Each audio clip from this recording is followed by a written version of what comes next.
like this, I wouldn't have thought the Tory backbenchers did it much longer. Well, it's interesting you stayed here. I think you're not a member of UKIP anymore, are you, because of Tommy Robinson? So you're going to join the Tory party? Not under this leadership, no. I mean, to join a Tory party who want to pay over huge sums of money, keep us trapped inside European Union rules, only with the vague hope that perhaps in the future something better might come along. No, I think I'm still quite some way from that. All right, so what you're saying is that although you don't have a vote at Westminster, you'd be happy to see this deal voted down, and what then? Well, yes, and I mean, ultimately, if it did get through Westminster, of course, it would, at the end of this process, come to the European Parliament. And, yeah, I've thought long and hard about that, and I would certainly vote against this. You cannot, it's just wrong in every sense to sign yourself up to something that you may not be able to get out of without the consent of the other side. Okay, that's the process, but I was really wondering what you think will be best for the country if we don't have an agreed deal and the clock is ticking away to the 29th of March. Yeah, absolutely. Well, I think, look, do you honour the result of not just the referendum, but the general election as well? And if you do that, you have to actually make it clear to Brussels, look, we're leaving, we're going to do it on WTO rules, we'll sort out the neighbourly issues. And I think if you do that and make that clear, probably within the space of a few days, they'll come back and say, oh, hang on a second, why don't we go for a simple free trade agreement? But we have to be clear that we're going for a no-deal Brexit. If we do that, they'll come to us. But it needs leadership, and it won't happen under Mrs May. If they didn't come back and say that and they're going to do a deal, you'd accept that there'd be some quite severe consequences, wouldn't there? Prepared for it, there'd be disruption. Of course there would. I mean, there's always disruption. Whenever you make a big change, if you move house, there's disruption. And given the time frame, it is so narrow that there would be disruption. And we need a very dynamic government and cabinet, cutting import duties on food from outside the EU, etc., to show the country that we were actually taking back control. Okay, so you cut import duties on food. What happens to Britain's farmers? You cut them on other goods. What happens to British manufacturing? Well, take farmers for argument's sake. I mean, those that are selling into the European Union are going to find it more difficult. Although bear in mind, sterling is falling quite sharply, which would compensate for those high tariffs. And look, whenever you change things, there will always be some winners and some losers. Yeah, well, but losing the agricultural sector or losing the manufacturing sector, as has been suggested by some pro-Brexit economists, hardly sounds like just a small bit of adjustment. No. You're not losing it, are you? You're talking about tariffs. At the end of the day, you sell a good or a product. You sell a good or a product in the marketplace anywhere in the world if the consumer likes it and is prepared to pay the price. That is how trade works. And the opportunity... Hang on, wait a minute. Hang on. A lot of your movement is anti-globalisation because they say jobs have left and gone to... countries where labour is cheaper, where production is cheaper, and you're just saying take down all tariff walls, and that's presumably going to happen to the UK. So what I'm saying is globalisation on a mega scale. What I'm saying above all is that 88% of the British economy does not export to the European marketplace. That is business that takes part within this country or does trade outside the European Union. And what we cannot do, we cannot bind nearly 90% of the economy inside EU rules. That will be against the spirit of the referendum. But the point is, under WTO rules, you can't just reduce tariffs towards the European Union. If you reduce them for everybody, and that has an effect on agriculture. That's the first point. The second point is that, as you very well know, if your competition abroad can sell for cheaper, then there'll be displacement in the marketplace, and that means workers in this country, whether on farms or in manufacturing, will lose their jobs. Well, a lot of them have been losing their jobs and having their wages driven down by the very weak way that we've regulated our labour market over the course of the last few years. Look, the idea the idea that somehow being in the European Union is good for the overall British economy is a great myth. We should be in control of our financial services industry. We should be taking back control of our fishing waters. There are many, many benefits to this. But, the problem is this. The whole debate gets tied up. You can argue with me if you wish, we'll be poorer. I can argue it's a fantastic opportunity. But ultimately, Brexit was a democratic decision about becoming an independent country. And we do need to refocus on that. Well, I understand that, but at the same time, democratic decisions can be changed. And there are those in Parliament now who are saying that maybe it's time for a second referendum and maybe public opinion will have changed. Well, I think the truth of it is there are many in Parliament who simply did not accept the referendum result from day one. Yeah, but you said, for example, in advance of the last referendum, that you wouldn't accept the result if it went against you and you'd want another referendum. You did say that. And I thought maybe in 20 to 30 years we might get one. Look, had Remain won... I'll say sauce for the goose, sauce for the gander. We would not... No. We haven't even enacted Brexit.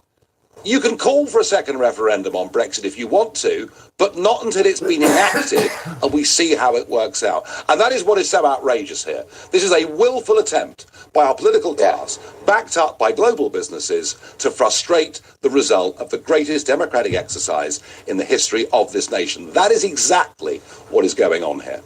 But isn't Mrs May trying to find a compromise between 52% and 48%? As you again said yourself, that Norway is out of the European Union. The deal she's proposing is short of Norway. So it clearly is Britain leaving the European Union, but it's maintaining some ties, isn't it? No, it's staying part of the customs union and perhaps indefinitely, which means we cannot make laws or regulate for our own industries in our own country. We go on paying large sums of money. We are not free unless something radical changes to strike our own deals around the world. This is pretty much the same as staying in the... Oh, by the way, Norway have got the fish. We're not even going to get that. This is Norway without the fish. It's a dreadful deal. It's the worst deal in history, and it isn't going to pass in Parliament. Now, one of two things will happen, as you say. Either we are leaving with no deal, or we're going to see a suspension of Article 50. They strike me right now as being the only two possible outcomes. And are they equally preferable? No. I want the referendum result honoured. I want us to be an independent country. I want to make us to make our own way in the world. And I think Brexit is a fantastic opportunity, democratically and economically. Nigel Farage, thank you very much indeed for speaking to me. Well, in all excitement, you may have missed the fact that we didn't get the debate which both the Prime Minister and the Leader of the Opposition said they wanted to have ahead of the meaningful vote. Sky News thinks there's a better way of doing it, and that's why we are campaigning for an independent commission to organise leaders' debates at a general election.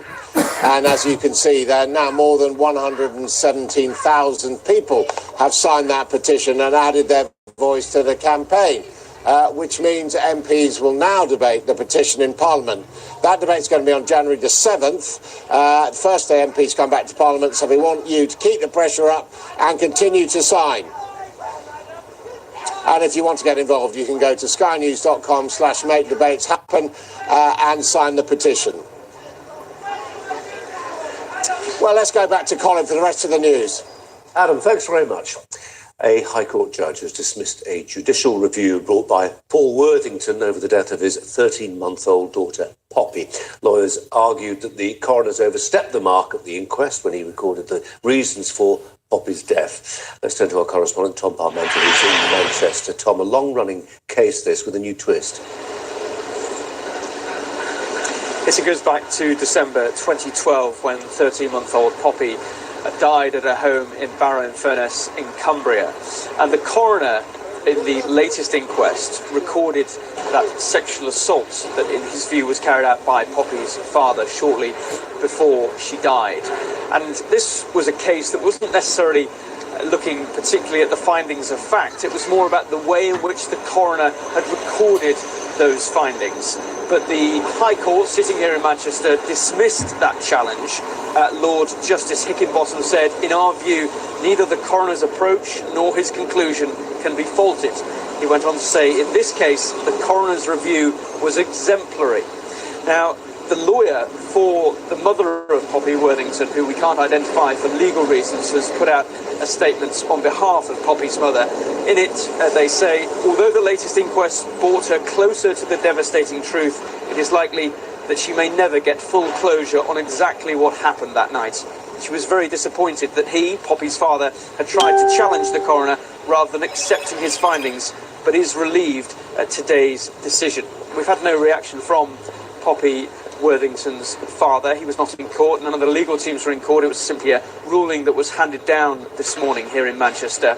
And we know that this is a very troubled case because Cumbria Police had to apologise for the way in which they had investigated it in the early stages, which meant that the Crown Prosecution Service have not charged anyone in relation to this case, including Poppy Worthington's father, who has not been charged and has always denied any wrongdoing, despite accepting the initial findings of fact that the coroner did make in that inquest a year or two ago. Tom, thanks very much indeed. Let's just bring you an item of breaking news, which actually comes from Westminster, where Adam Bolt and many other journalists are currently talking about Brexit. Armed police have detained a man inside the grounds of the Palace of Westminster. This is a still image showing that arrest, it seems, being made. According to witnesses, the man, as you can see, was pinned down to the ground while officers surrounded him. One pictured there quite visibly pointing a gun at the man's head and believed to have been tasered. Our sources suggest this is not terror-related, though it's only just happened, and I'm sure a more thorough retelling of that story awaits you.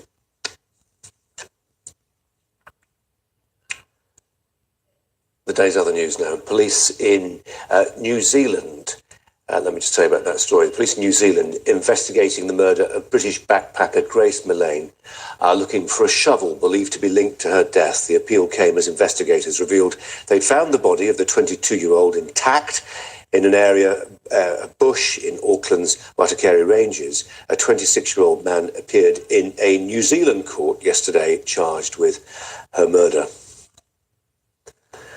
6 people in a dinghy have been rescued off the coast of Dover. The Home Office says Border Force officials were alerted at 3 a.m. this morning to help the small boat, said to be carrying 5 men and a woman. The group presented themselves as Iranian nationals. French students are blocking the entry to over 60 high schools in France on what they've called Black Tuesday. This part of the so-called Yellow Vest movement, which is demonstrating against French President Emmanuel Macron's government and its policies. The students protesting against reform of the high school diploma and the universal national service. A Chelsea fan accused of abusing footballer Raheem Sterling denies the insults were racist. Colin Wing is one of 4 Chelsea fans who've been suspended from matches whilst an investigation takes place. 2 nuns have admitted embezzling around $500,000 from a school in California. The women, reportedly best friends, used the money from donations and tuition fees for a Las Vegas gambling trip. Church leaders from St. James's Catholic School say they won't press charges as the pair have expressed what they described as genuine remorse. This is Sky News. Coming up, we have the sport for you. Yes, on the way, hands up, who wants to remain in Europe? It's crunch time for Liverpool and Tottenham in the Champions League.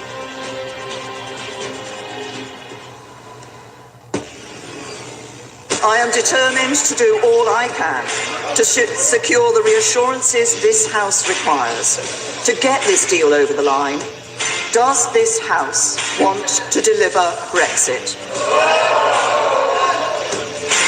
The government is in disarray. Uncertainty is building for business. People are in despair at the state of these failed negotiations. President Juncker, word for Sky News.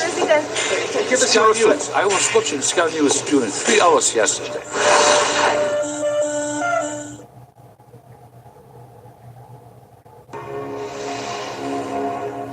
We'll go walking in the moonlight.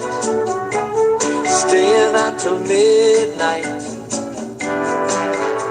Tonight was midnight. Your first new studio album in 2 years, Walking in the Moonlight. Tell us about it. Well, it's a collection of songs that I've been gathering for a number of years. A lot of original songs by Irish writers and some covers as well. I mean, down through the years I've recorded a lot of older songs, covers of hits from years gone by, which has worked well for me. But this album, The Walk on the Moonlight, is an original written by a man called Pat McLean from my own county, Donegal. And I'm very happy with it.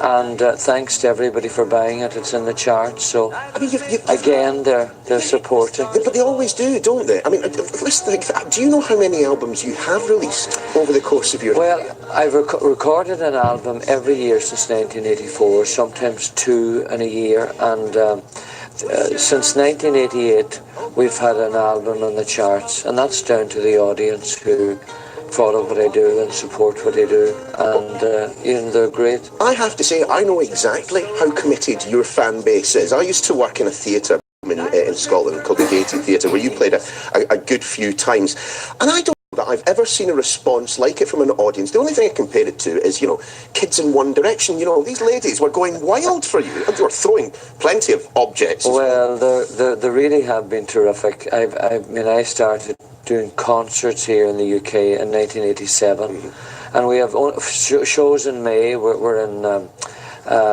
Bournemouth and Stevenage and Southport and Aberdeen in May, and then we do a tour in Ireland in August. So people are very supportive, and it's fantastic. Let's cross over to Sky Sports Centre now for the latest sports news. Liverpool and Tottenham are both hoping to avoid a Champions League exit later. Both need positive results tonight to remain in Europe.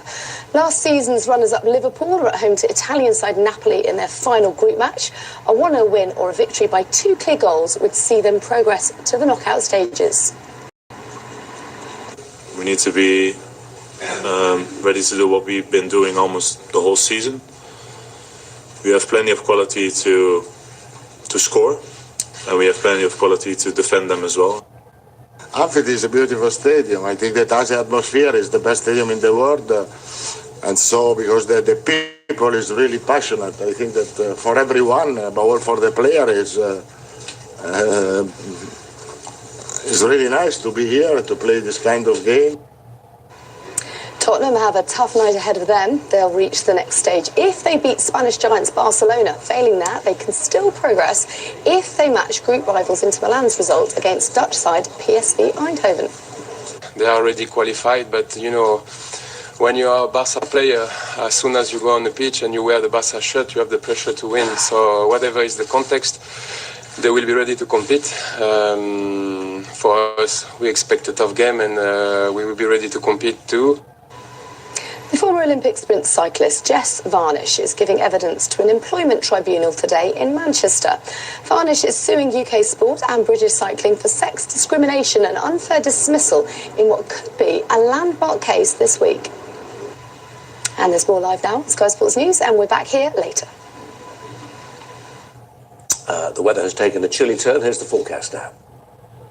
Next few days are largely dry, if colder. Western parts we think will see rain at times. Quite chilly for eastern Britain this afternoon. Relatively mild, though, and blustery the further west you go. Most places cloudy. The fog from this morning slow to lift across eastern parts of England, but the southeast, sunshine there, staying mainly dry too. If damp on western hills. Ireland seeing rain moving in from the west. Much of Northern Ireland, the Hebrides, Cornwall turning wet come the evening. Western parts, outbreaks of rain overnight, but the west of Ireland will dry up later with some dense fog forming. Elsewhere, mainly dry, patches of frost and fog confined to the extreme east. Wednesday looks mainly dry across Britain with some sunshine breaking through, but the far southwest will have a little bit of rain. Elsewhere, rain is more likely, but the west of Ireland will be mainly dry if murky. Into Thursday, this is a long-range forecast, isn't it? Looking similar, but it will be noticeably colder, especially the further east you go. This is Sky News. Coming up, just who would negotiate Brexit any better, Labour or the Conservatives? That's been discussed after the break. In a world of noise, speculation, opinion and untruths. The Sky News app remains your most reliable source of breaking news. All the latest stories are only a touch away. In-depth analysis from our panel of experts. And watch live. The full look inside the papers coming up. See the story you like? Share it instantly on your social media and receive alerts the moment news breaks. Get access to all this and more. Only on the Sky News app.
Well, welcome back to Westminster, and as broadcasters try to bring you the news from outside Parliament, you've probably heard that there are quite a lot of demonstrators for the various Brexit factions and indeed other causes who've turned up. You probably hear them shouting in the background, and it should be said that there now has been what appears to be quite a serious incident on the outskirts of the Palace of Westminster.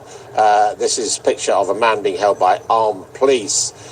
He was held against the fence inside Carriage Gates, entrance to Parliament. Around a dozen police officers arrested him, and a clear plastic bag containing a pair of trainers could be seen nearby. And of course, the important thing about Carriage Gate is that was where the man rushed in and stabbed to death a police officer, having already driven his car at people on Westminster Bridge, and of course he was shot by the security services. So perhaps everyone should just try and keep cool, whatever they think about Brexit.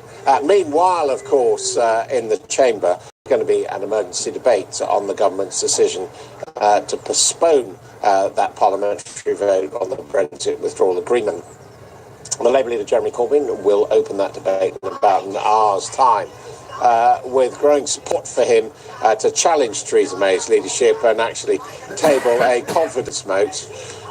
Who would be better in negotiating the best deal possible? Well, I'm joined now by Catherine MacLeod, who was a former special advisor to Alistair Darling when he was Chancellor, before that a distinguished political journalist, and Jonathan Haslam, a former Downing Street Communications Director for John Major. Now, this whole idea of, if I was in power, I could negotiate a better deal, is that a good tactic for Jeremy Corbyn, do you think? Well, I don't know what else he can say, but I'm not sure that it's a realistic position for him to have, because what Theresa May has been asked to do is square an unsquareable circle, I think, and I don't know what Jeremy Corbyn could do better. I think that what Theresa May's mistake was not to tell us how difficult it was going to be and what difficulties she had to overcome.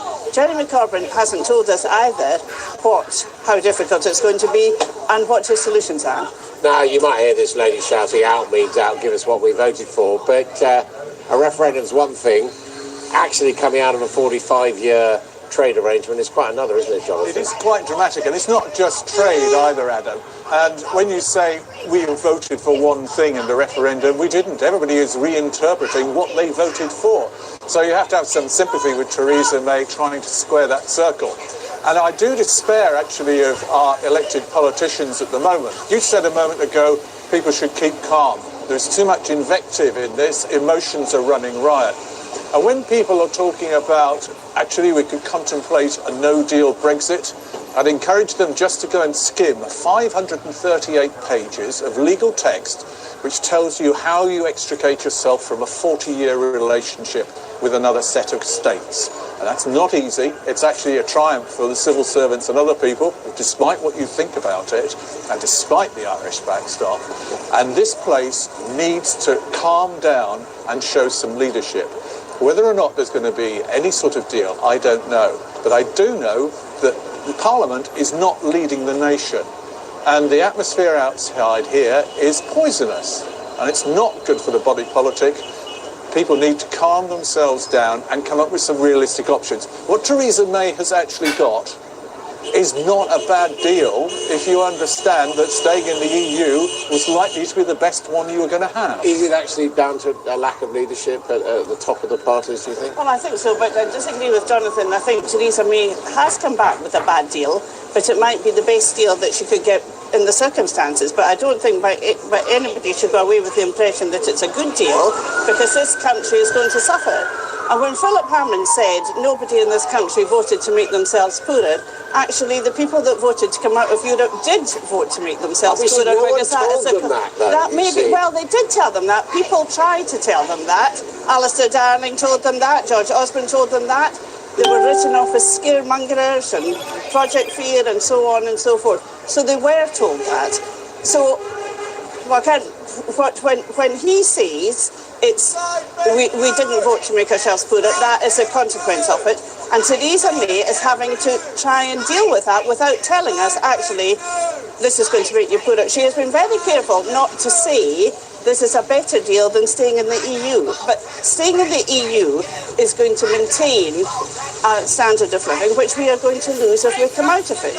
And no deal would be a disaster. I mean, I was on the radio this morning with a woman that was saying, oh, but we can live by the WTO arrangements. Well, the only other places that live by these deals are the Yemen and Venezuela, and we do not want to be with them. I mean, Jonathan, you were talking about the divisions in society.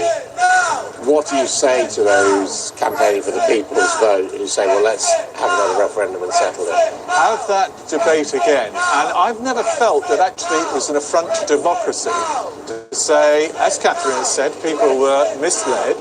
But even if you had a point of view about it, when you're faced with 3 years nearly of reality of what your change of circumstances means to you and your family for the future, why not have a change? Why not have an opportunity just to say, I either reconfirm my point of view or I want a different point of view?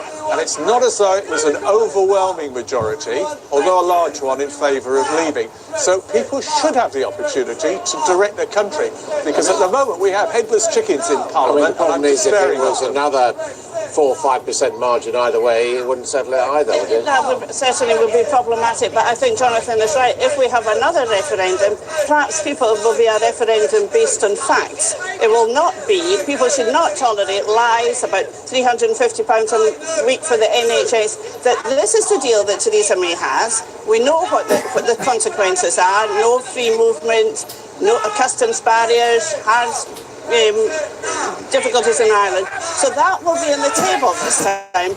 At the last referendum in 2016, we were voting in the dark. Do you think there's anything, Jonathan, I mean, you're a communications expert, in the suggestion that what's emerged since from the Electoral Commission investigation and elsewhere, that somehow it was a spoilt referendum, it wasn't a legitimate result? It was symptomatic of a change in the way in which communication is dealt with, political communication in particular. It was quite cynical. I'm afraid it's symptomatic of having government and politics decided by cliché and sound bites. And actually the world's just a lot more complicated, as everybody understands that. As Catherine said, there are many, many more facts on the table now. And while people are emotionally led in one direction or the another, it would be helpful if they didn't shout and they did think a little bit more and then come to a calmer reaction than we have at the moment. This is a volatile situation. Our leaders really need to step up and calm it down. I mean, that is the interesting question. Suppose we had another referendum, and most people would see it as either a pro-EU or an anti-EU choice. Who's actually going to speak up for the pro-EU position? Well, everybody, I would think, who's in the... Well, not Jeremy Corbyn, not Theresa May, so you're not going to have current political leaders take a position. Well, perhaps neither of them will, but perhaps with it on the back benches at the moment, or even the front benches of both these parties, people might emerge with some courage who will provide the leadership that this country needs. I mean, that's the key point. It might actually break the political system as we know it. I think that the Conservatives particularly are facing a generation of a split, because people have lost faith in them. I work in business.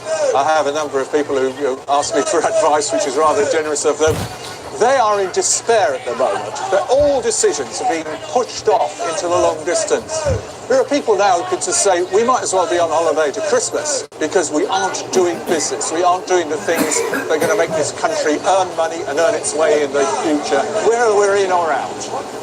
Thank you both very much indeed, and thank you too for putting out with the shouting of these idiots down there. Thank you. Well, Ireland has insisted that the backstop won't change, but its Foreign Minister Simon Coveney has said the government will work with Theresa May to provide MPs with assurances. We're not looking at a change to the withdrawal agreement, which was hard won and negotiated for nearly 2 years. What we're seeing is the potential for a statement of clarification or a declaration of clarification that may offer the reassurance needed in Westminster on the backstop. But of course, we'll have to see what that declaration is, and we'll have to make sure that it's consistent with the wording, the legal text in the withdrawal agreements, which gives Ireland assurance in relation to the peace process in the future, but also gives the EU assurance. Okay. Well, let's go live now to Dublin, where we can talk to Fiat Kelly, who's the Deputy Political Editor of the Irish Times. Mr. Kelly, thank you very much indeed for joining us. What are you making of what's going on in the UK at the moment? Well, the general feeling in Dublin, Adam, is that they were surprised by the announcement by Theresa May yesterday that she would postpone the vote in the phone call between Mrs May and our Taoiseach Leo Varadkar on Sunday. I understand that she told him she was in some political difficulty as regards the meaningful vote, but did not suggest she was going to postpone it. There is an understanding in the government in Dublin that perhaps further clarification is needed on the backstop, but that will only go so far, as we heard Simon Coveney say there. They're willing to offer clarification and perhaps warm words that this will never be invoked or is never intended to be invoked. But there is scepticism about anything further, anything by way of legal guarantee. There is a concern in government that anything along that road could undermine the essential nature of the backstop itself, which is to apply unless and until a future trading relationship is up and running. So while there is a general view that Theresa May should be helped and needs to be helped, they can only provide as much help as they can without undermining the withdrawal agreement. Given that all sides have expressed goodwill about the Irish border, why is a backstop necessary? Well, I think the feeling among some in Dublin, you've heard it said in recent days and weeks when you look upon the drama in London, they say, well, of course we need a backstop in this situation where Parliament can't decide itself what it wants from a withdrawal agreement. If we're in a future trading relationship negotiation and there is no clarity on what the trading relationship will look like post-Brexit, then the Irish government's view is we need that insurance policy in there that there will not be a hard border no matter what happens in the future trade talks if they even break down completely. So I think the view that a backstop is needed has been reinforced in Dublin even since December 2017 when it was first put down in the joint protocol. And I think the developments of recent days and weeks have copper fastened that view. Because it is effectively saying the word of the UK government is not good enough for us. It's effectively saying that they need a guarantee that no matter who is in charge of the UK government, they trust Theresa May now and see that the position she has staked out in the withdrawal agreement would avoid the need for a hard border in the future. But they, speaking privately, they will say to you, we don't know who's going to be in charge of the UK government 2 years' time, 3 years' time, 4 years' time down the line. It could be a hard Brexiteer. It could be someone who wants to erect border infrastructure or return to a previous border that we saw in previous decades. So it's a future insurance policy. I don't think it's against Theresa May herself. It's guarding against what may come after her. And more generally, I just want to ask you about that because there's also been an article online by the last Irish ambassador here, Bobby McDonough. And, you know, he basically says that the British have got Ireland wrong, that they've had a patronising attitude, they don't understand how Ireland has changed, and that has led to this particular impasse over the backstop. Do you think that's true? Do you think this whole process has significantly damaged how the Irish see the British? To a point, I don't think that's widely shared. Like there were previous commentaries about while the political classes there may be a strain on Anglo-Irish relationships now than there has been for the last 10 or 20 years. That is not widely felt. There is a view that yes, perhaps it wasn't appreciated in the UK how much the Irish government and the Irish people feel an attachment to the EU and feel they are part of a European identity. I think that's where the misunderstanding arose. The damage done between the relationships between the civil service and the political system, that will take some time to amend, but I don't think it's a kind of breach in trust between the two peoples as a whole. Ms Kelly, thank you very much indeed for joining us from the Irish Times there in Dublin. Well, the news of the hour is that the cabinet meeting, which would have taken place today were Mrs May not touring European capitals, will take place after Prime Minister's questions tomorrow. And the government spokesmen say that the meaningful vote will be brought back to Parliament by January the 21st next year. And that, of course, does raise the possibility that it won't be brought back to the Commons this side of Christmas. Also, the European Research Group of right-wing Conservative MPs is attempting to mount a no-confidence vote in Mrs May, but so far, as in their previous effort, we have to assume that the 48 signatures which would bring about such a challenge have not yet been reached. Well, we're following the situation here in a very volatile Westminster, but for now, for the rest of the news, let's go back to Colin.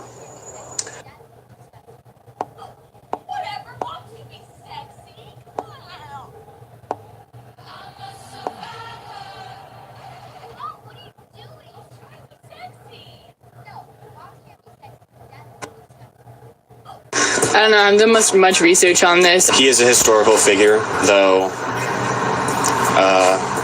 so is Hitler. Is there anything that Justice Thomas has done that you would point to and say that's why we shouldn't have him? I mean, not in particular. So did you find out the real reason why the person who wanted this from the very beginning, the person who started this petition, wanted his name removed from the building? Very few people had any details to offer on why they were so upset. It was incredibly interesting. Not only were these students ignorant on the history and the civics of our country and the life of Clarence Thomas, they were also ignorant about all the things Justice Thomas has done to get to where he is, overcoming extreme poverty, fighting through Jim Crow era racism, and now becoming one of the most powerful members of our judiciary, just the second African American to do that. You would think that many on the social justice left would be applauding him, holding him up as an icon, but sadly, so many people on the left are unable to embrace someone or even just recognize their accomplishments if they don't agree with them. It's like, we have to agree with everything you do, and if we don't, we're going to erase you from history. Right. And that's the growing narrative that we see. Well, the one guy comparing him to Hitler, I mean, he's a Supreme Court justice, you know? This is what the author of this petition, Sage Lucero, an alumni, sent us the statement. It wasn't a petition against Justice Thomas. It was a petition in order to make women feel welcome on their campus. I'm not discounting the work Justice Thomas has done in any way. All I am saying is it makes young women feel unwelcome. Did you find that to be the case? Did young women feel unwelcome at the college? I think this petition had very little to do with making women feel safe and more to do with making conservatives be absent from campus or making anyone that was deemed as being anti-left as being taken off of campus. And we've seen this growing trend at the Leadership Institute's campus reform, how there's an overwhelming pressure to go along with any sort of social justice initiative. And so many of these students, they didn't know if they were signing this petition because it was supposedly to help women or whatever it was. They just knew that there was a petition that was, forwarded, and they wanted to show everyone, I am also a social justice warrior and advocate. I'm going to go along with this because it's what you do.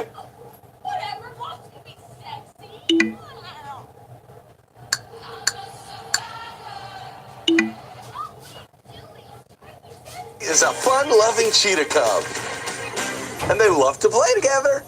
Oh, and make room for Jesus, and on Christmas Eve, Willowbrook will make room for you.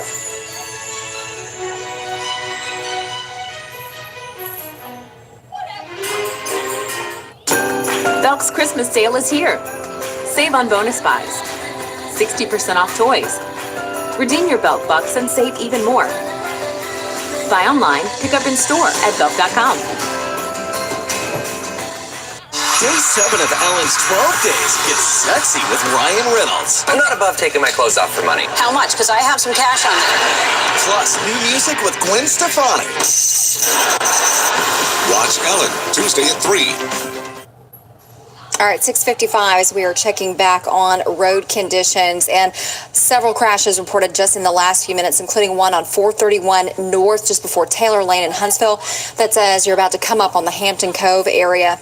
And if you were to keep going up 431, you would also encounter ice near Doug Hill and both sides of 431. A crash on 231 North just past Drake Avenue in Huntsville, and also a crash on 231 North near Old River Road in Morgan County. Just really expect wherever you're headed this morning the potential to come up upon a wreck and hopefully not become involved in a wreck, because it is icy. And Steve, we've been looking at that freezing fog this morning as well. Yeah, and in the last 21 minutes or so, the DeKalb County EMA talking about freezing fog in Fort Payne and Collinsville, and roadways there are beginning to freeze. So pretty much everywhere in North Alabama, especially with this fog and sub-freezing temperatures, you could have freezing fog, which a bridge or an overpass can go from good to bad in a second. So be careful out there. And of course, make sure you have the new Live Alert 19 app downloaded onto your phone with notifications and location settings turned on. That way you'll get up-to-date information on the wintry conditions exactly where you live. Breaking overnight, one person left temporarily homeless after an early morning fire in Madison County. That call coming in around 1 a.m. to the 100 block of Hammond Road, just off Old Railroad Bed Road in the Harvest area. The person inside the home at the time did make it out safely. The house, however, is a total loss. No word on what may have started that fire. Well, people who take Cecil Ashburn Drive are going to want to be careful this morning, but in a few weeks, they won't be taking that road at all. By this time next month, the mountain road will be closed for more than a year for construction. Huntsville city leaders encouraging neighbors to carpool and sign up for ride-sharing options, which could even include coming together to use a rental van. Ride-sharing would cost most people between $100 and $200 a month based on how many sign up. I generally try to get out of here prior to all this construction, about 6:30, because I like to be to work early. It's matched up with people that live within a certain radius of you that you can define at your time of day that you're commuting for work or any other regular event that you're doing. You can find out more about ride sharing and how to sign up at WHNT.com. Just look for this story. Well, CBS This Morning is next, but first, here's our top 3 things for your Tuesday morning. And two people have been arrested in Ohio in connection to separate domestic terrorism plots. The FBI arrested 21-year-old Damon Joseph, who officials describe as an ISIS sympathizer and is accused of planning attacks against synagogues. The FBI also arrested 23-year-old Elizabeth Lacron for allegedly buying bomb-making materials and planning an attack on a bar. And a woman accused of being a secret agent for the Russian government has agreed to plead guilty to a charge of felony conspiracy, according to court filings by federal prosecutors. They say Maria Butina gathered intelligence on American officials and political organizations. A source close to the case tells CBS News prosecutors want Butina to spend up to 6 months in jail, and she will face deportation. The search continues for a Colorado woman who's been missing for more than 2 weeks. Kelsey Barrett last seen Thanksgiving Day at a grocery store. 3 days later, her phone was pinged about 800 miles away in Idaho. Officers contacted her place of employment, which had gotten a text from her phone on Thanksgiving saying she would not be into work the following week. Her family says she would never, though, have just disappeared like this. All right, Ben Smith, another look at the weather. And when might we warm up enough to get this ice off everything? It may be closer to 8:30, 9 o'clock just because of the fog out there. You can see the freezing fog advisory. Basically, the entire Tennessee Valley has a chance for some of that freezing fog this morning. Visibility down to 1 mile in Huntsville has been as low as about 1/10 of a mile. Keep that in mind. Look how low it is out there. Some of these temperatures near 20 in Meridianville, 26 in Huntsville. And once again, at the bus stop this morning, variable times there because of the delay in several school operations there, 25 to about 32. Our 7-day forecast, it will warm up today, 49. That'll feel nice. All right, Ben. Well, the news is back in the morning coming up. The very latest on the president's search for his next chief of staff and more on the winter weather hitting hard in parts of the South.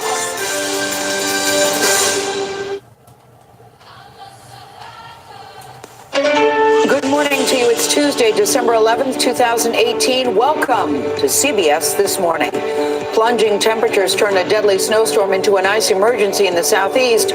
We're in North Carolina, where road crews are racing to keep drivers safe. A new study suggests giving birth can make you more likely to have breast cancer while your child is growing up.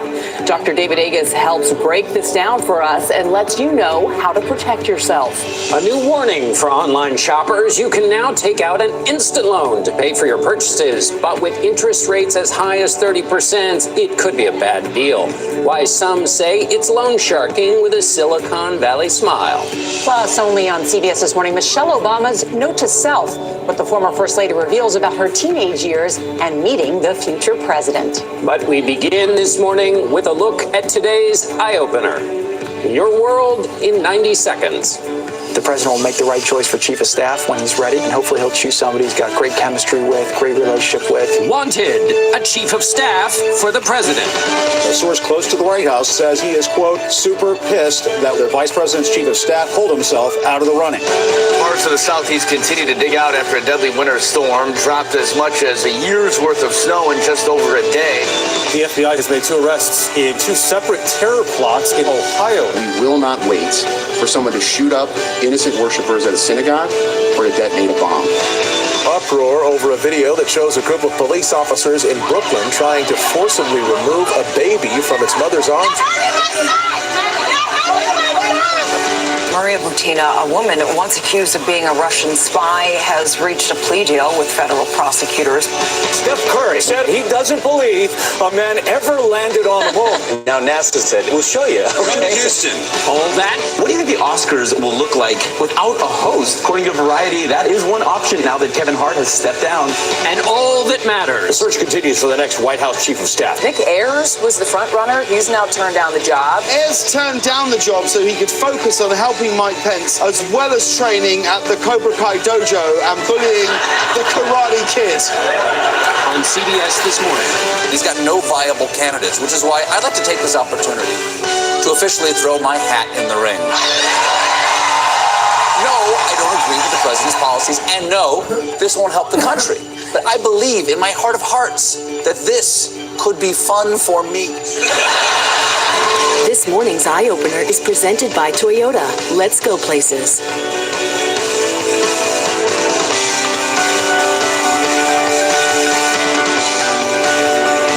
John Colbert's your friend. You think he'd make a good chief of staff? I think he would probably short sheet the beds. Yeah. No, they always say never, but we can actually say that ain't never going to happen. Yeah, we can cross his name off the list. Although they're looking for an Oscar host and a chief of staff, perhaps they could just combine them. Yeah. In this world, never say never.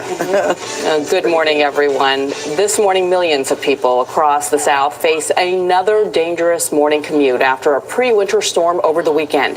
Temperatures dropped into the 20s overnight from Texas to Virginia. The frigid weather is turning runoff water into hazardous black ice. Highway crews are working around the clock to keep roads safe. The storm dumped up to 2 feet of snow in some parts of the southeast. It's blamed for at least 3 deaths. Many schools are closed or opening late this morning. More than 75,000 utility customers are still without power. Meg Oliver is in a blacked out neighborhood in Chapel Hill, North Carolina. Meg, good morning. Nora, good morning. That's right. Crews spent the night cutting up this massive tree that knocked out power to this area. Authorities are now worried about black ice on the roads as the next danger, proving the effects of this storm are far from over. Facing freezing temperatures overnight, highway crews from Georgia to Virginia this morning are racing to keep ice off the roads. I have a major concern with every road. It doesn't matter what we get off the road, it's still going to be wet. Every road's going to have some ice. North Carolina highway crews have spread more than 13,000 tons of salt across highways, but that hasn't stopped hundreds of vehicles from losing control and even overturning. State police in North Carolina and Virginia say they've responded to nearly 2,000 crashes combined. Our roads are dangerous. Black ice can sneak up at a moment, so please be careful if you must be out and about. The weekend's historic storm across the southeast dropped as much snow in a day that many areas see in a year. The heavy snowfall caused rooftops to collapse, including this one on a farm near Charlotte, killing 3 horses. Also working through the night, power crews who continued their push to restore electricity to thousands of customers. We got a lot of heavy snow overnight. Allison Clayton and her family lost power about 2 days ago after a tree crashed onto the power lines outside their home in Chapel Hill. How fortunate that that tree didn't go towards your house. We are very lucky. Thankfully, though, we have a wood-burning fireplace, we've got a gas stove, and lots of good neighbors to help out. This was that tree. It was close to 100 feet long, stretching across the road. Although snowstorms here are rare, one of the last big ones happened 2 decades ago in January when Raleigh received up to 20 inches of snow. But this time around, winter is still officially 10 days away. Gail? Oh, joy. Thank you very much, Meg. A new wave of protests swept across France this morning, just hours after a primetime address by President Emmanuel Macron. High school students blocked school entrances and they set fires. They're upset about the president's education reforms. Those include proposed changes to the end of school exam and a revival of a compulsory national service. The students are seizing the momentum of the so-called yellow vest protests that have included hundreds of thousands of people since November. Some turned violent, with people overturning cars, smashing windows, and setting fires. Those demonstrators are upset about fuel taxes and a higher cost of living. Macron is now bowing to some of their demands. In his primetime address yesterday, he declared an economic and social state of emergency. Macron promised to raise the minimum wage and abolish taxes on overtime pay. He's also taken responsibility for people's anger, but he has denounced the violence. CBS News has learned there are 2 leading candidates to be President Trump's next chief of staff. The source says they are North Carolina Congressman Mark Meadows and Acting Attorney General Matthew Whitaker. Both men could help rally Republicans in advance of the 2020 campaign and defend the president against the special counsel and after Democrats take control of the House next month. Other names on the short list include Budget Director Mick Mulvaney, Treasury Secretary Steve Mnuchin, and former New Jersey Governor Chris Christie. Christie told CBS News last night no one had talked to him about replacing Chief of Staff John Kelly. Federal investigators arrested 2 people in Ohio accused of planning unrelated domestic terror attacks. Prosecutors say 23-year-old Elizabeth LeCron bought materials to assemble a bomb. The FBI says she was obsessed with committing mass murder. She was partly inspired by Charleston church shooter Dylan Roof and exchanged letters with him. And investigators accused 21-year-old Damon Joseph of being a radicalized ISIS supporter who planned to target a synagogue. He allegedly praised October's Pittsburgh synagogue attack in a conversation with an undercover FBI agent. Police in New York are investigating a violent confrontation between officers and a mother holding her young baby. Cell phone video shows 23-year-old Jasmine Headley surrounded by New York police officers and a security guard at a social services office. The officers can be seen aggressively pulling the 1-year-old child from her arms. Jerika Duncan is at a New York police headquarters with how this confrontation began and the fold-out. Jerika, this is so disturbing to see this video. Good morning to you. Good morning. Jasmine Headley was at the social services office because of concern for a child care benefit that allowed her to maintain her job. Well, now police are trying to figure out how and why the situation escalated. Jasmine Headley's screams filled the Brooklyn Social Services office during a chaotic tug of war with police over her 1-year-old son, Damon. Witnesses say it started as a confrontation with a security guard about sitting on the floor with no other seats available. I was just so disgusted, and I couldn't believe they was doing that to that child. I just couldn't believe it. It was crazy. An officer could be seen pulling her stun gun on the crowd at one point. Headley was arrested and faces charges that include resisting arrest and criminal trespass. The child was turned over to Headley's mother, who says Headley was trying to protect her son. There was no reason for NYPD to tug and pull like the way they did with him. He was a rag doll, basically. Police say Headley refused to leave the office or comply with officers' orders when they arrived. New York Police Commissioner James O'Neill called the video very disturbing, adding the incident is under investigation. The city's Social Services Commissioner says they will immediately focus on training to better defuse situations before the NYPD is called. We're calling for those charges to be immediately dropped. Eric Adams is the Brooklyn Borough President and former New York City police officer. You cannot escalate to that level. That was not an emergency. It was not a violent crime. It was about a conversation. It was about, let's find this woman a chair. Headley is currently being held at Rikers Prison on an unrelated charge. She's expected to appear in court on Thursday. As for those 2 human resources officers that were also involved in this incident, they have been placed on leave. The New York City Police Department is not able to release body cam video at this time because of an injunction. Just very, very disturbing, Jerika. Thank you. New research led by doctors from the University of North Carolina and the Institute of Cancer Research in London shows women who have babies may have a greater risk for breast cancer compared to women without children. The study looked at data from nearly 890,000 women of different ages. It found the risk continues for more than 2 decades after childbirth. Our Dr. David Agus is director of the USC Northwest Side Cancer Center in California. Dr. Agus, good morning. I'm so glad you're here this morning because I think that people will see this headline and be alarmed. But what can we learn from this study? It's an important study. I mean, it shows that from the time of last child, for 24 years, breast cancer risk goes up. It's highest 5 years after the child is born, and it continues to 24 years, and then it starts to fall, and it's lowest at 35 years out. So breast cancer is a disease of 60s, 70s, and 80s, and so by going up early, it does increase the risk, but it's more pronounced later on when breast cancer is more common. So why do you think, however, this is not as scary as it sounds? Well, because it's going to decrease your risk 30 plus years out. And so most breast cancer happens 30 plus years out. So if you look cumulatively, it decreases the risk because breast cancer is relatively rare in young women. But this does change our screening criteria. And now we're going to ask, when was your last child, when we determine your risk to determine if you should be screened or not. You think this study is going to change how we screen women for breast cancer? I think it certainly should. If your last child was at age 35, we may start screening at age 40 instead of classically at age 50 because the risk may go up after 5 years out.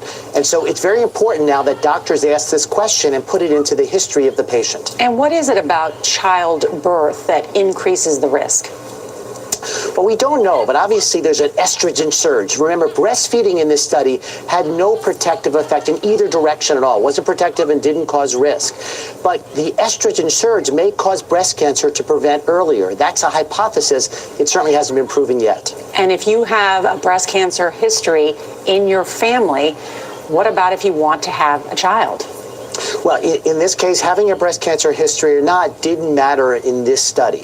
If you have a breast cancer history, you're at a higher risk of breast cancer. Obviously, you need to be screened closer, but this study doesn't affect that. And would you advise women to do anything differently? Yeah, I want them to talk to the doctor and say, listen, I have my last child at an older age, so maybe I should be screened earlier because my risk is going to be highest 5 years out from that point. So the discussion with the doctor is critical to bring in this information. All right. Dr. David Agus, always good to have you. Thank you so much. Thank you. An important point to make as women are having children later in life as well. Yeah. So still, I think we're supposed to get our baseline at age 40. Yes. Talk to your doctor. Well, the family of a Colorado mother who vanished nearly 3 weeks ago is asking the public to help bring her home. Kelsey Barrett was last seen Thanksgiving Day at a supermarket with her 1-year-old daughter. She was reported days later. Nikki Batiste is here with new details on the investigation, including the strange clues from Barrett's cell phone. Nikki, good morning. Good morning. When investigators searched Kelsey's home, they found her cars, her clothes, her toothbrush, even cinnamon rolls apparently untouched since Thanksgiving. Yesterday, Barrett's mother choked back tears as she appealed for her daughter's safe return. Kelsey, we just want you home. Call us if you can, and we won't quit looking. It's been 20 days since Cheryl Barrett heard from her daughter, Kelsey. The 29-year-old was last seen at this Safeway on November 22nd, where surveillance cameras captured her shopping with her daughter, Kaylee, shortly before Patrick Frazee, Barrett's fiance and Kaylee's father, picked up the 1-year-old. Someone knows where she's at. She's not the kind that runs off. This is completely out of character. On November 25th, 3 days after the Woodland Park, Colorado resident vanished, police say her cell phone pinged near Gooding, Idaho, nearly 600 miles away. That same day, 2 text messages were apparently sent from the device. One told her employer, DOS Aviation, where she was a flight instructor, she would not be showing up to work the following week. The second message was sent to Frazee. Woodland Park Police Chief Miles DeYoung said it was Barrett's mother who reported her missing December 2nd, more than a week after those texts were sent. Why did Patrick not report her missing? That's a question we'll have to ask Patrick. DeYoung says he is unaware of any reports of domestic violence involving the couple. Frazee's home has not been searched, and police describe him as cooperative. He declined to appear at the press conference Monday. We are treating Kelsey's disappearance as a missing persons case at this time. We have not identified anyone as a suspect and are asking the public for any information that might help us find her. Barrett's family has created a Facebook page called Missing Mother Kelsey Barrett. Police say all the planes at the flight school where she worked are accounted for. Frazee, who has been caring for Kaylee, has not responded to our request for comment.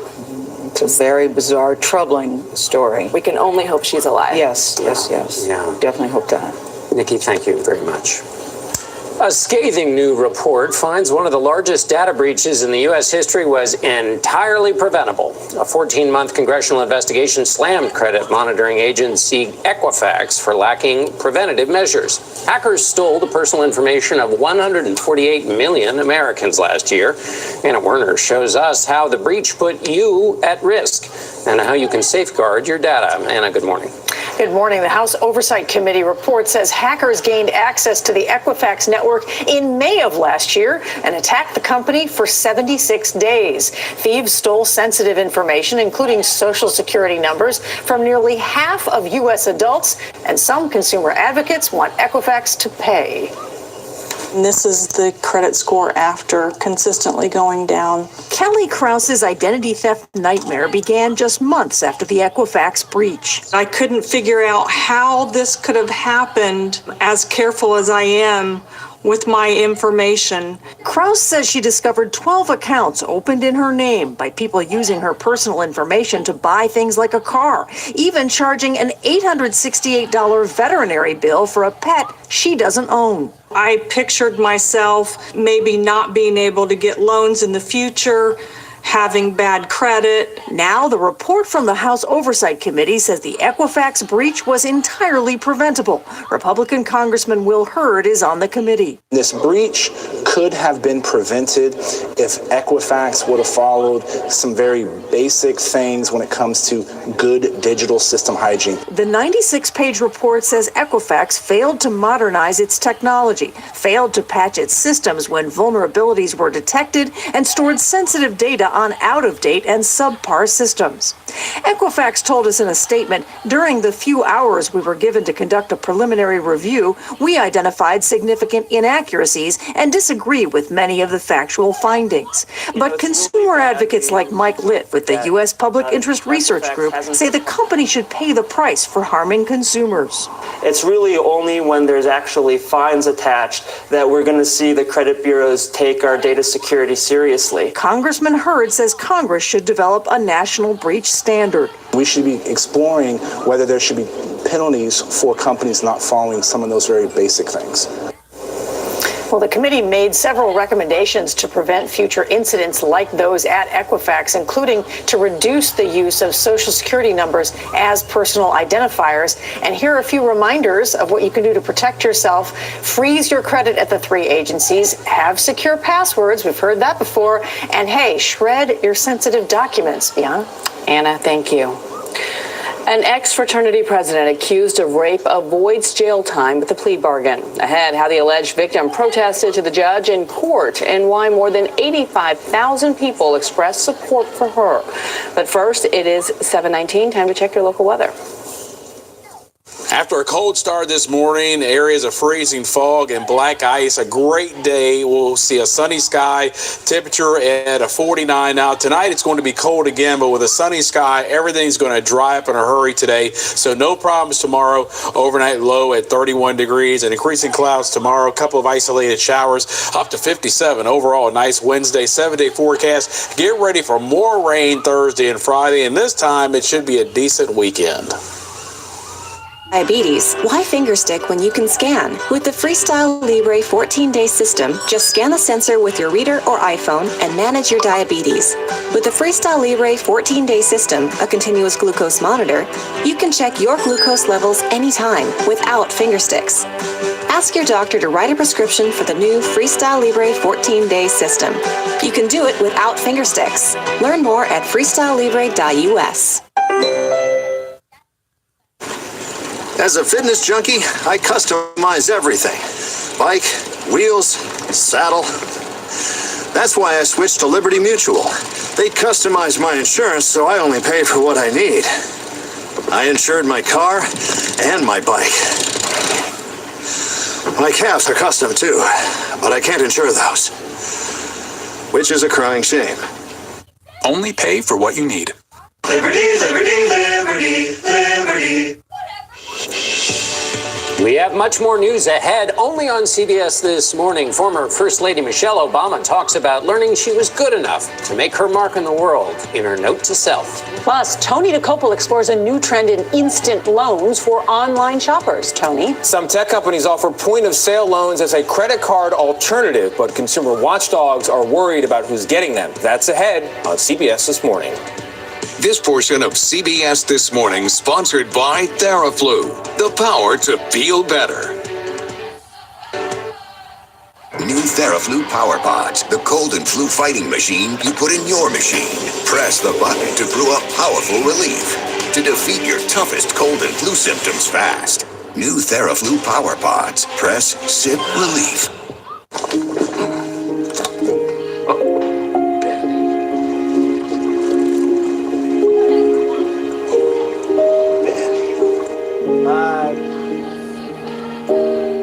Hey, Benny, there's one more gift for you. Hey! Grandpa! You happen to see my favorite hat? Benny. Portal, starting at $149 for a limited time. New Nivea Essentially Enriched Body Lotion with 2 times the almond oil. It deeply nourishes skin for 48 hours. New Nivea Essentially Enriched deeply nourishes for 48 hours. Our bodies perform thanks to our amazing cells. Like you, your cells get hungry. Feed them with Centrum Silver, specially crafted for adults 50 plus, so you can be awesome daily. Centrum, feed your cells today. Give joy, get joy at Kohl's and get Kohl's Cash for you. Give Lego and get $10 Kohl's Cash. Give a Fitbit Charge 3 and get $20 Kohl's Cash. Or give an Xbox and you'll get $40 Kohl's Cash. Kohl's Cash for you. Thanks. Give joy, get joy at Kohl's. Drive safe. Come and help me. Let's see, about this big. Where? Right there. This is my winter song.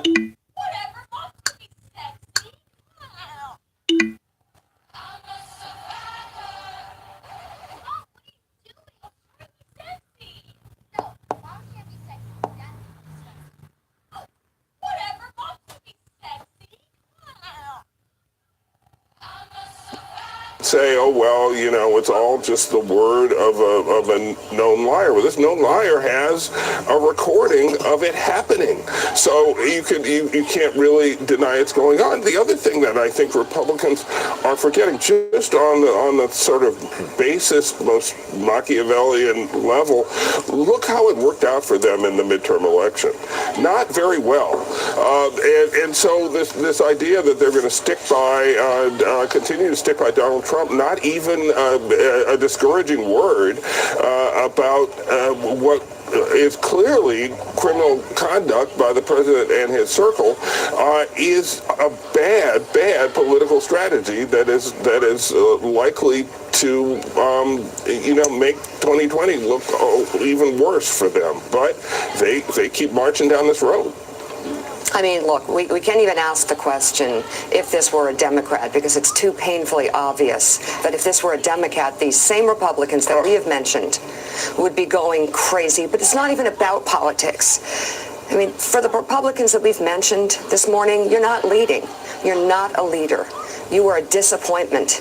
And the question you'll have to ask yourself for the rest of your life when you look in the mirror is whether or not you were complicit in the damage this president is doing to this country. Good luck with that. That will stay with you forever.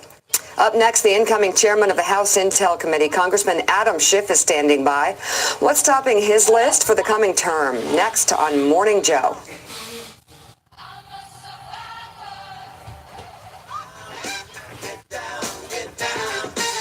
Sponsored by Jaguar, the art of performance. Merry Christmas.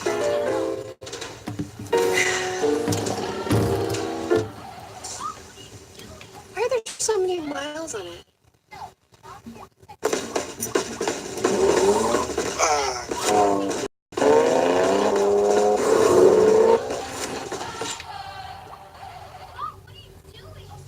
What? For great offers, visit your local Jaguar retailer during the Unwrap a Jaguar sales event. You love your freedom, but is joint pain holding you back?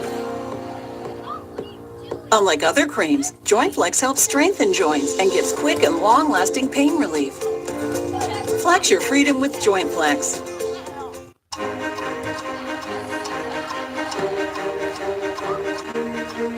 Only Tylenol Rapid Release Gels have laser-drilled holes. They release medicine fast for fast pain relief. Tylenol. We pull people off the street and ask them about their hearts.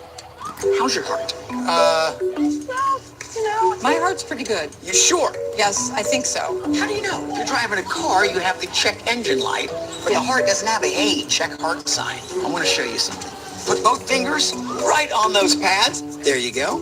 In 30 seconds, we're going to have a medical grade EKG reading. There it is. That is you. Look at that. With KardioMobile, the FDA-cleared personal EKG device, you can take a medical-grade EKG in just 30 seconds from anywhere. KardioMobile is proven to detect atrial fibrillation, one of the leading causes of stroke. How much do you think this device costs? Probably $1,000. $1,000? $99. Wow, that's impressive. How great is it to have that peace of mind that anywhere, anytime you can check? It would be nice to really see my own heart whenever I wanted to. KardioMobile puts peace of mind in your pocket for only $99. And for a limited time, get a free carry pod with purchase. To order, visit KardioMobile.com. Give Isotoner gloves for Christmas because they keep getting better. There's Smart Touch for selfies.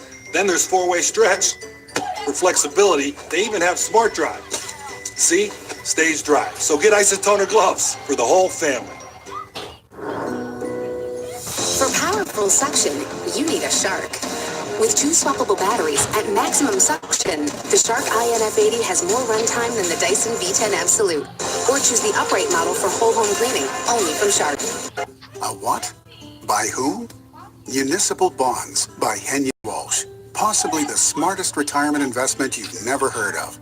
Since 1990, Henyon & Walsh has specialized in investment-grade tax-free municipal bonds. So call today and learn about municipal bonds and why more than 16,000 investors across the U.S. trust Henyon & Walsh with their retirement funds. Our free guide explains the benefits and risks of municipal bonds, how they provide federally tax-free income, facts every investor should know, as well as strategies for smart bond investing. Whether you buy municipal bonds but don't know Henyon & Walsh, or you don't know much about municipal bonds, you owe it to yourself to get the free bond guide. Call 800-897-3897 to find out what tax-free can do for you. If you have $10,000 or more to invest, get your free bond guide right now. Call 800-897-3897. Got a special delivery coming in. What's he like? He's good. Thanks. He's using my memories against me. We ain't safe that thing on board.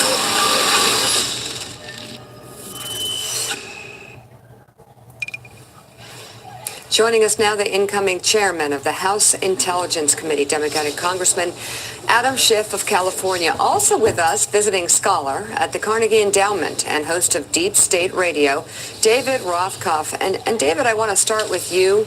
You had a series of tweets, a Twitter thread, to use the correct term, that was retweeted and got a big response by a lot of people.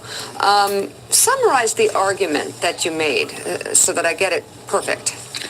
Well, I guess I was summarizing the full litany of things we know about the Trump administration so far. You know, sometimes I think we get a little punch drunk because every day there's some news story.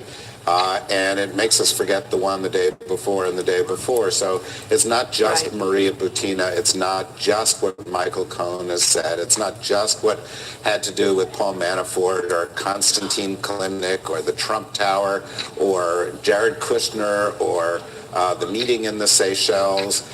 It's not just those things. It's also what the Russians have gotten. It's Ukraine moving in on Russia moving in on Ukraine and us not doing anything about it, or meetings in the Oval Office where secrets were provided, or sanctions that we leaned back on. And so what you've got is taking scope of contact by 14 members of the Trump campaign on a dozen different levels. There is quid and there is pro and there is quo here. And so, you know, there are a lot of people who say, well, you haven't proven collusion. This is the most sweeping case of collusion that's ever been presented. And it's not the only case against Trump, because there's the Southern District of New York case, so forth. And so, you know, I think some have been presented, and it's not the only case against Trump, because there's the Southern District of New York case, and there's the case on emoluments, and there's the case on his for charities and so forth. And so, I think sometimes we have to take a step back to realize that this is by far the most sweeping scandal in the history of the American presidency. So Adam Schiff, if you could respond, what is your biggest concern right now, and where are you laser focused? It appears this president could be implicated in many ways in impacting the sanctity of our election process and also perhaps putting our national security at risk. I think David is absolutely right. What's always made this so challenging is the public has learned different facts just within the Russia investigation in a day-by-day, drip-by-drip fashion. And when you learn it that way, it's hard to see how does this all fit together and just how damning is the picture that it presents. And it is a pretty damning portrait of multiple contacts by different people within the Trump campaign with different Russians, multiple lies about these meetings that first denying they took place and then admitting they took place, but then concocting false stories about what the meetings were about. We don't see all the pieces. I think some of the most interesting aspects of the filings in the last week, from my point of view, is the reference, for example, that Mike Cohen provided information that is core to the special counsel's investigation vis-a-vis the Trump organization. Now, what does that mean? If it's central to the special counsel's investigation, it's also central to ours in the House Intelligence Committee, and it certainly sounds like that's on the issue of collusion or conspiracy. Does that mean that there's more than the Trump Tower that the Trump organization was involved in with the Russians? Or is there more to that transaction than we know? One of the things that I think will be fascinating to see if we can glean from the plea agreement with Butina, and I'm pretty circumspect about how much cooperation we can really expect from her, is that question that she asks the president, that he uses as the opportunity to express his opposition to Russian sanctions. Was that a prearranged question? And if so, then who was doing the prearranging? Bob Mueller may know some of the answers to some of these questions. It's our intention, the Intel Committee, to find out and do what we said we would at the beginning, which is follow the evidence wherever it may lead. Congressman, it's Willie Geist who will take over as chair of that Intelligence Committee just over a month from now. As you know, there's great anticipation of that among Democrats, among progressives. What will be day one inside that? Where do you begin as you sift through all we've seen now over the last couple of years, as all we've heard out of the Mueller investigation, all these documents we've seen from the Southern District of New York? Where will you begin in that committee in Congress? Well, right now we are outlining our investigative plan, which is really something we've been working for quite some time. But now that we know we'll have the gavel and subpoena power, what witnesses will we want to bring in first? What documents should we go after? There's certain ones that we're well aware of, and of course, I would put Michael Cohen near the top of the list. I think he has demonstrated a willingness to cooperate, certainly with the special counsel. We're already in touch with his attorney to find out other areas of his testimony that may have been inaccurate or incomplete. We certainly want to explore what I was mentioning earlier, that area of core interest vis-a-vis the Trump organization. But there are numerous documents that we were not allowed to pursue. Well, one of the first documents that I want to make outreach to get is the phone records that would indicate whether the president was in the know about the Trump Tower meeting with the Russians in advance. That is the meeting with Jared Kushner and with his son and with Paul Manafort that he denied knowledge of.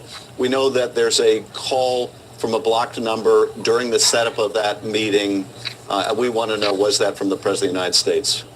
Congressman Noah Rothman, so it seems as though, according to public reporting, the Russian provocation in the Sea of Azov may have just been a prelude. We have seen from public reporting commercial satellite imagery that there's been a buildup on the Ukrainian border, and that Vladimir Putin may see a window between now and Ukraine's elections on the 31st for another land grab. How would you like to see the administration respond, perhaps in order to preempt that, or even afterwards in order to punish them, considering that we've seen at least the sanctions regime that they've imposed on Moscow doesn't seem to have imposed any sort of discipline on Moscow? Well, I think the key is not to wait until there's another effort at a land or sea grab. And there are a lot of ways the administration can do it. It first and foremost can telegraph to the Russians that this would meet a very severe response, that it would require additional military assistance to Ukraine. Frankly, I think one of the mistakes that was made during the Obama administration was not providing defensive weapons to Ukraine. We had committed to them in 1994 as part of the Budapest Memorandum that we would help assure their sovereignty. I don't think we fully lived up to that. So beginning now with the provision of stronger defensive weapons, but also strong diplomatic outreach to the Russians to assure them that we will push back hard if there is further aggression, that we're serious about implementation of the Minsk Accords, and they need to get the heck out of Ukraine. David, the congressman has talked about a damning portrait, but it is an incomplete portrait. Robert Mueller is the artist who is going to give us the full portrait. Are you at all concerned about too much emphasis being placed on two separate investigations? We get it piecemeal, dropped every couple of weeks by Mueller. And this fever for impeachment as opposed to just let's wait for the whole thing to drop and take a look at it. Well, I think it's probably a mistake to focus too much on any one investigation. I know that Congressman Schiff's committee is going to look at areas that Mueller doesn't look at. For example, money laundering is an area where they're likely to go and look much more deeply. And of course, we have the Southern District of New York with another investigation. We've got other suits. The crimes of this president are so sweeping that they are more than any one investigation can actually take in. If you talk about a fever for impeachment, I think there's plenty of reason why this president would be impeached based on just what we know. But would it benefit us to wait a few months longer, hear what Mueller has to say, watch the committee investigations on the Hill, see where the Southern District of New York and the emoluments clause and these other things take us? Yes, I think it would benefit us because I think it's very, very important that we send a message that the American system of justice works, that presidents are not above the law, and that when we call a president to account, we are doing so with deeply grounded, rigorously investigated cases that make the case beyond any reasonable doubt, because we don't want to create a situation where people are saying it was a political move as opposed to a move in the name of justice. Congressman Susan I'm sorry, Mika. No, go ahead, Susan. Congressman, you have a lot on your plate with the Mueller investigation and looking into things with Trump. And should perhaps you wait until the full Mueller investigation comes out to pursue that? In the meantime, you're the head of going to be the incoming chair of the Intel Committee. What about things like Saudi Arabia or North Korea, for example? I mean, I think that warrants what the president has said, a severe investigation into North Korea. Well, these are going to be very high priorities for us, and you're absolutely right. Russia gets the most attention, but it's not the only threat that we face either internally or externally. We are going to be doing deep dives into Saudi Arabia and North Korea. One of the responsibilities of our committee is to determine whether we're getting the best intelligence from these places, what those intelligence agencies can tell us, not just about the Khashoggi murder, but about our reliance on Saudi Arabia, on the stability of Saudi Arabia, on Saudi's role in the war in Yemen, the peace process.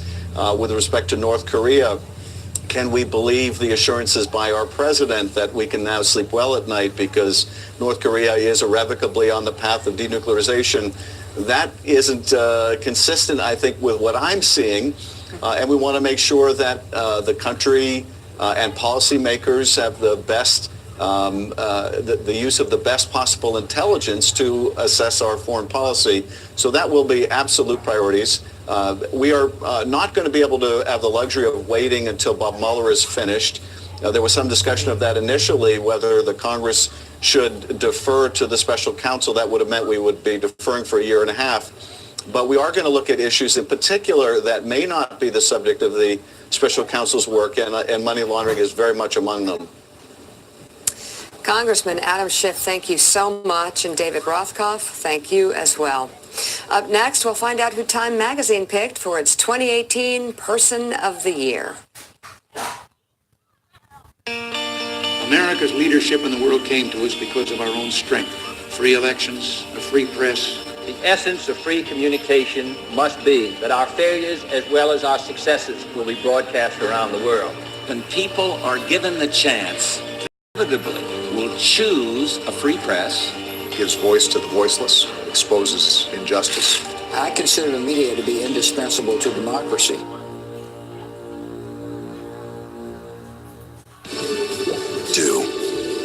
Do your thing. Fulfill.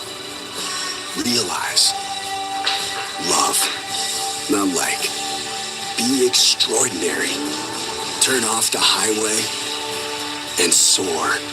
Spread your wings and experience the Mazda 6 with signature trim and turbo. Mazda. Feel alive. It was a beautiful holiday night. Snow was in the air. And a set of WeatherTech floor liners placed under the tree with care. And a new bump step to protect Daddy's nice SUV. And seat protectors, all just for you, Stevie. And a cargo liner, laser measured to fit just perfectly. And what story is that? What are you talking about? It's our favorite. Yeah. Order the perfect holiday gift today at WeatherTech.com. Merry Christmas and happy holidays from WeatherTech.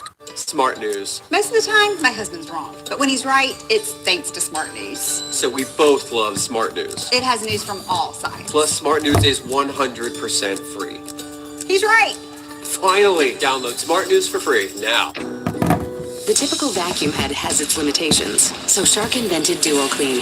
While deep cleaning carpets, the added soft brush roll picks up large particles, gives floors a polished look, powers piles. Duo Clean technology, corded and cord-free. Having moderate to severe psoriasis is not always easy. It's a long distance. Humira works inside the body to target and help block a specific source of inflammation that contributes to symptoms. Most adults taking Humira were clear or almost clear, and many saw 75% and even 90% clearance in just 4 months. And the kind of clearance that can... Humira can lower your ability to fight infections, including sometimes fatal infections and cancers, including lymphoma, have happened, as have blood, liver, and nervous system problems, serious allergic reactions, and new or worsening heart failure. Before treatment, get tested for TB. Tell your doctor if you've been to areas where certain fungal infections are common, and if you've had TB, hepatitis B, prone to infections, or have flu-like symptoms or sores. Don't start Humira if you have an infection.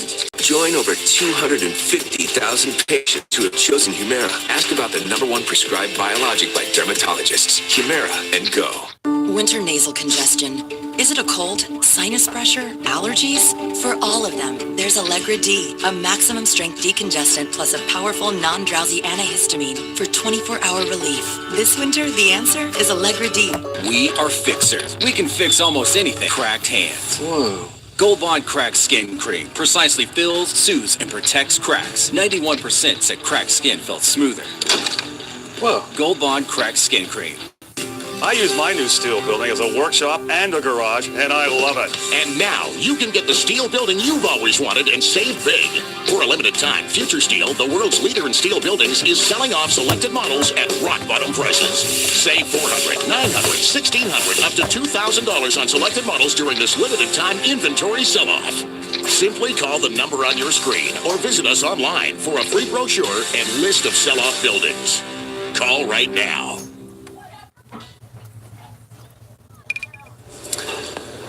Time Magazine has announced this morning its choice for 2018 Person of the Year, and it is The Guardians, which highlights specific examples of courage in journalism, including murdered Washington Post columnist Jamal Khashoggi, also 2 Reuters reporters imprisoned in Myanmar, Philippine journalist Maria Ressa, and the staff at the Capital Gazette, which lost 5 members of its news team, you'll remember, killed in a shooting this past summer.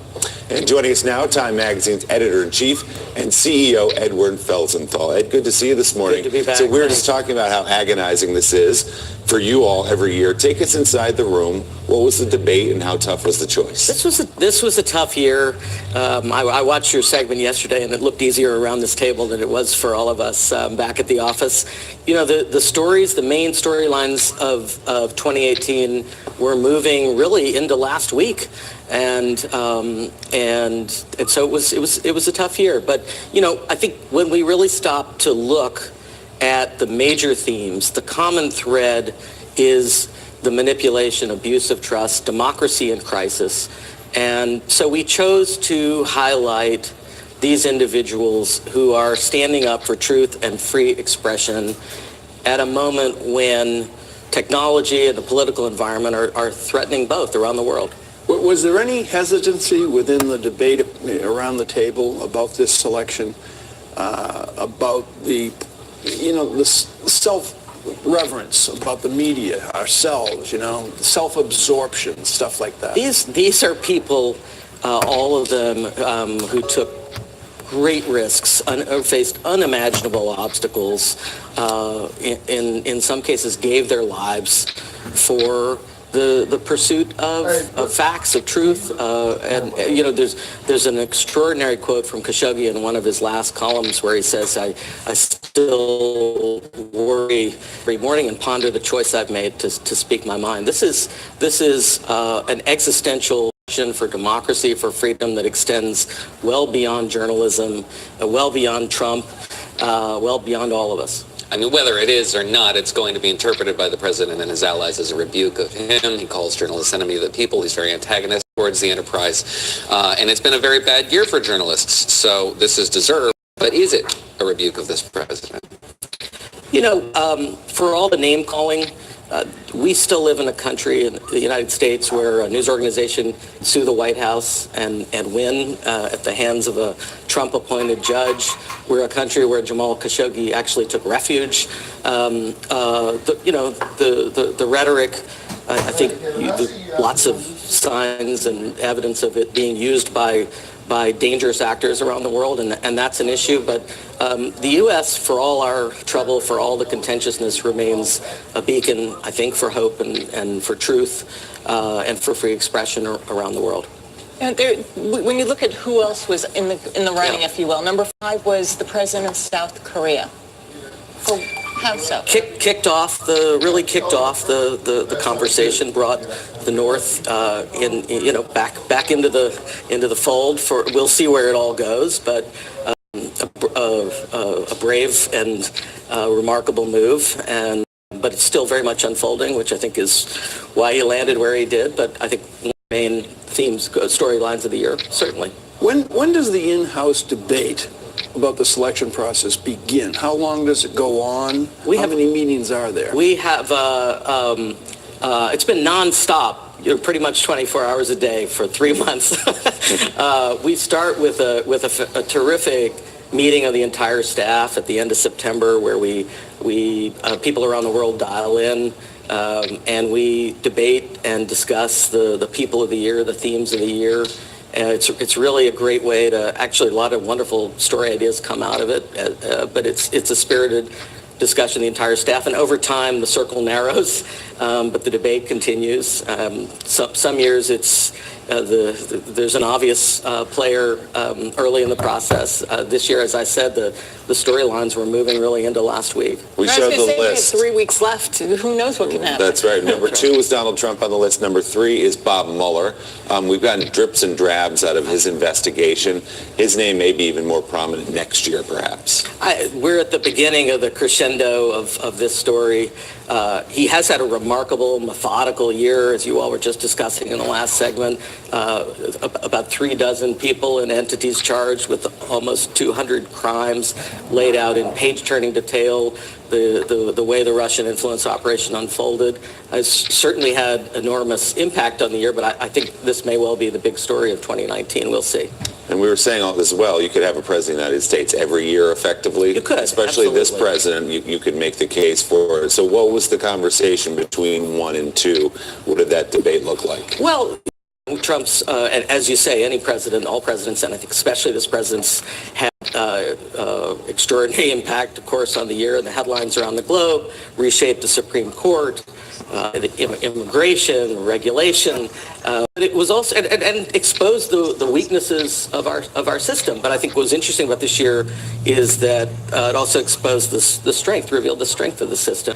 And we saw a blue wave bigger than most of us predicted in the House, Democratic victories in the state legislatures, many rebukes in the courts for Trump, and of course the Mueller investigation steams ahead. And again, Time Person of the Year, I guess People of the Year this year, the Guardian's journalists around the world. Edward Felsenthal, thanks so much. Good to see you. Thanks. Coming up next on Morning Joe, Timothy Geithner, Ben Bernanke, and Hank Paulson together. We had the rare chance to sit down with those 3 men who played key roles in getting the country through the 2008 financial crisis. their take on whether it could happen again 10 years on. That's next on Morning Joe.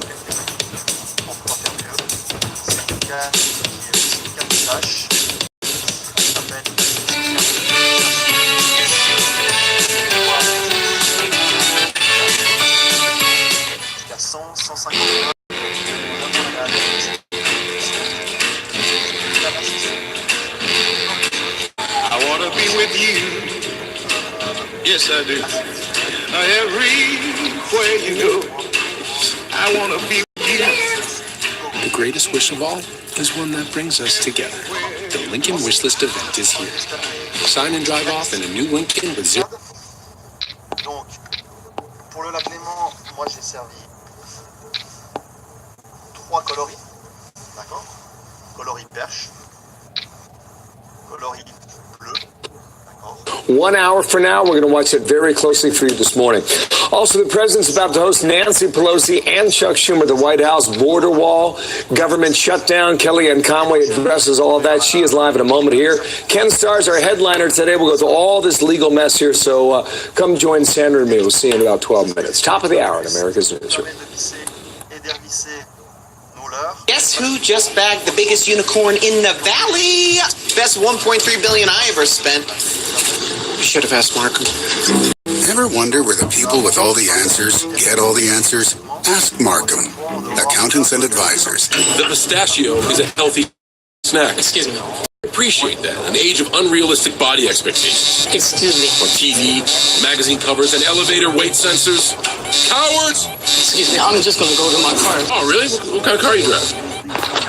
One for you and one for me. I love it. Oh, actually, that was supposed to be. I love it. I like bread. Get nearly $12,500 total value on this specially equipped Yukon Denali when you finance through GM Financial.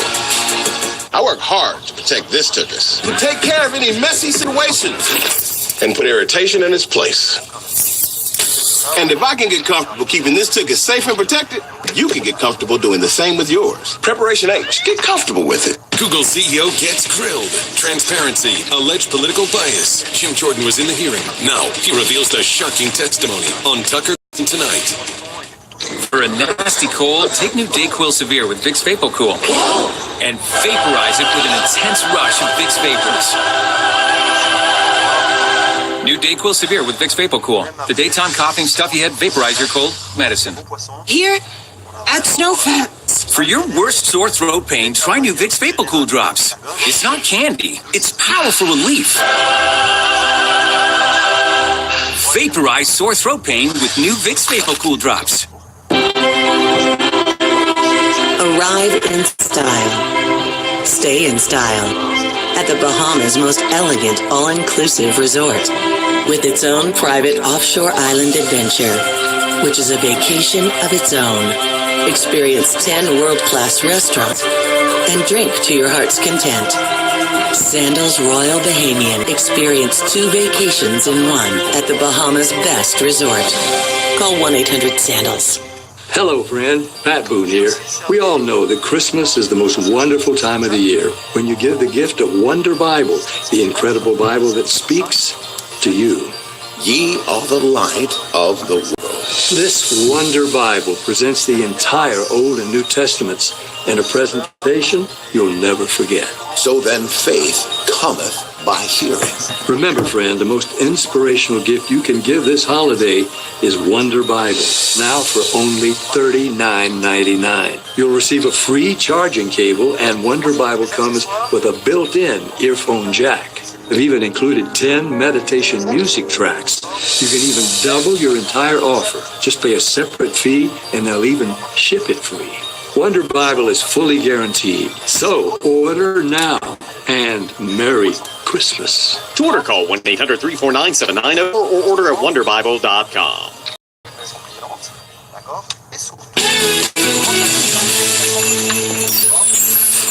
All right, it's that time of year to spread a little extra cheer. And who better to lift our spirits than one of our favorite Christmas crooners? That's right. Join us right now here at Fox and Friends, the one and only Steve Amerson. Good morning. Good morning. Man, you have been so busy. It's been a busy week. Well, December's always busy, but I was in D.C. last week, and after this, I'm heading to Las Vegas. I'm going to sing for the National Finals Rodeo tomorrow night. Wow. So last week, my wife and I were invited to the Pence's residence in D.C.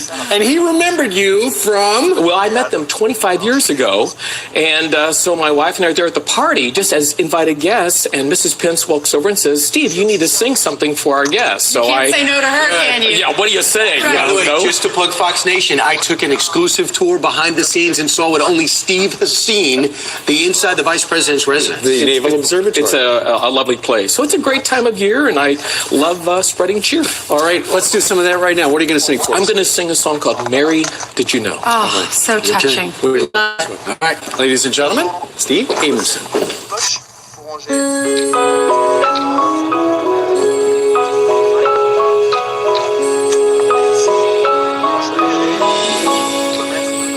Mary, did you know that your baby boy would one day walk on water?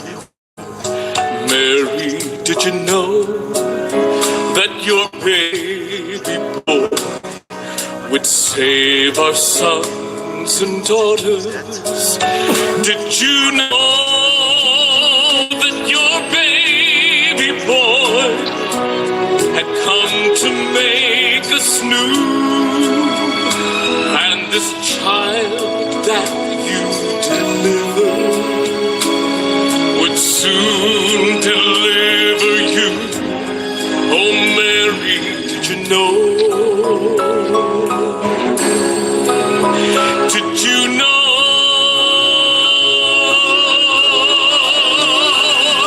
The blind would see, the deaf would hear, the dead would live again.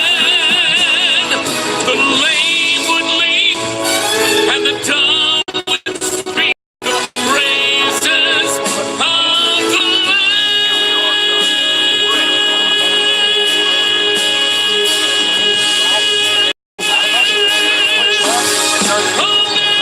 Did you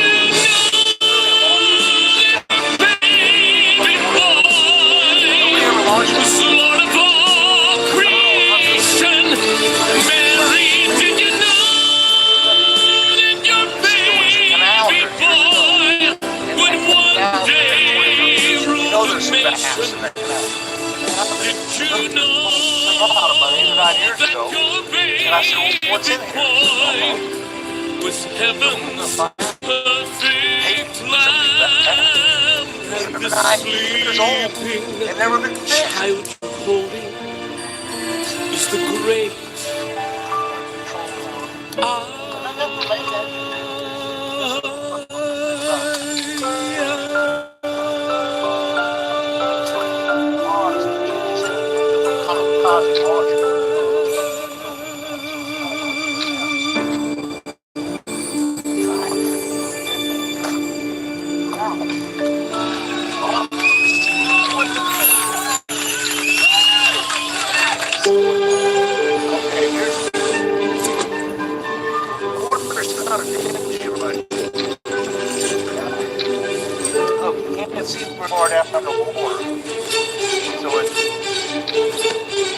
I want to try something like this. The United States Postal Service makes more holiday deliveries to homes than anyone else in the country, with one notable exception.